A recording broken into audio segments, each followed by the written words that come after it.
Okay, my friends, it doesn't get any better than this. Anonymous peer review is it truth-telling or trolling?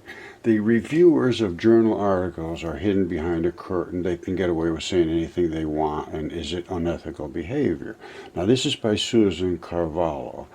This is September 16th of 2020, and she's been entrusted with the ethics behind peer reviewing. Now, I have been the subject of peer denial. My research is 100% valid. I have CAT scans, DNA tests, very good DNA tests, PCR sequencing, and all that stuff. And I have all the evidence and supported by anatomists and chemistry and all that. And I've been not denied because of peer review. Now, she's going to make a determination. Is this correct or is this wrong? Experience rejection is the norm in academia. Even when our research is sound, it may not be good enough to make the top 10% cutoff of a journal. Well, I don't care about a journal. I just care about them responding. I mean, I'm presenting evidence and there's no response at all. They just, and totally, I've been shut off of a lot of places, I'm rarely accepted anywhere, and certainly not in any of this PhD graduation things. So hopefully she's going to do something about these reviewers. Now, I'm going to keep an eye on this, and I hope you will too. So let's see, let's maybe take it a little deeper. All right, I know this is extremely uncomfortable. Trust me, I had a hard time bringing this forward, but this is Africa, and this is a gigantic fish in the desert that is, you have Google Earth, you can come up here and look at it. These are the scales. That's the tail, a regular fish's tail. That's the fin up at the top, and he's being attacked by a gigantic dragon. Now, if we want reality and truth in our lives, we have to deal with this first. Because this is just the tip of the iceberg. I mean, this is just absolutely incredible what we have missed or have replaced with our own ideas of what reality should be. Now, this is the dragon's throat, and it spit and tried to attack that fish. You see how it ate into its vital flesh? Let's look at front and back again. Here's the fish. Here's the desert, and this is what it all drained out into the Sahara. The Sahara Ocean drained across Atlantis, which is the eye of the Sahara. I've shown this a million times. There's the giant fish.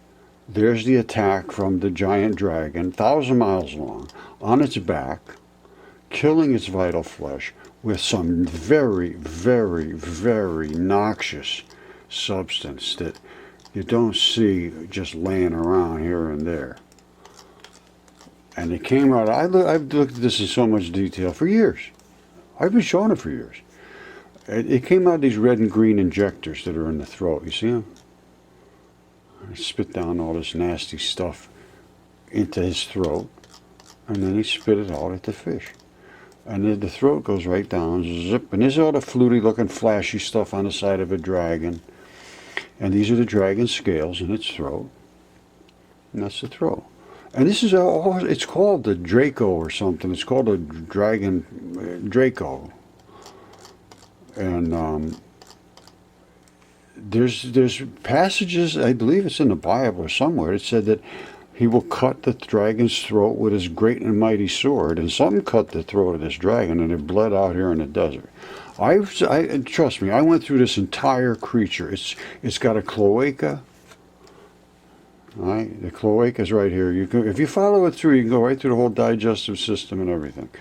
And the cloaca is in the back here somewhere. I forget where. But I think it might be right over here. And this is the digestive dump coming down through here. I forget now. It's been years I've been doing this. Yeah, I think it's right through here. And then it mixes with the other stuff and poops it out. It's a bird anatomy. And the tail comes all the way down, all the way back here, but you can see it very well detailed here. And you can also see the bodily fluids running off here. That's decay of bodily fluids.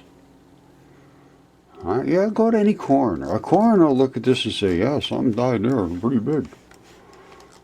And it was extremely big. There's his legs, and there's the dead body.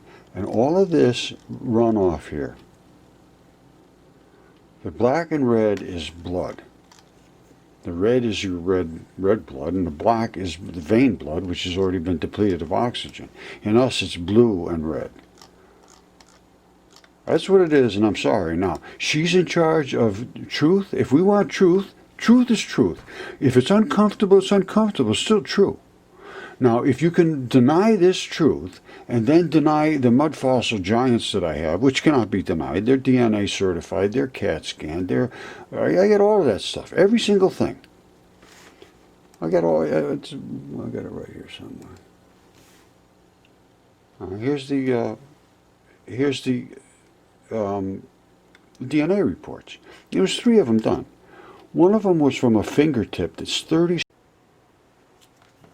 All right, here's the one here. It says the mud tip is this one here. That's a fingertip. And that was DNA CAT scanned, DNA certified on this test.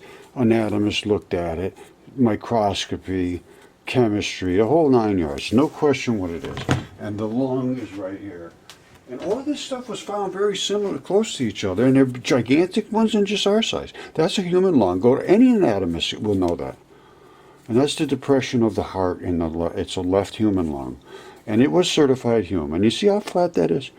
All of these things appeared to, I think they were all from the Great Flood that was talked about. Again, we're going back into the scriptures that were written, but they seem to be true. Now, I'm a scientist. I'm a material scientist. If you could come up with a better explanation, I want to hear it. Because I'm showing you giants they talked about. I'm showing you things that look like they were from a flood. All of this stuff fits exactly what was said. And the dragon and the cutthroat and all that stuff, 100%.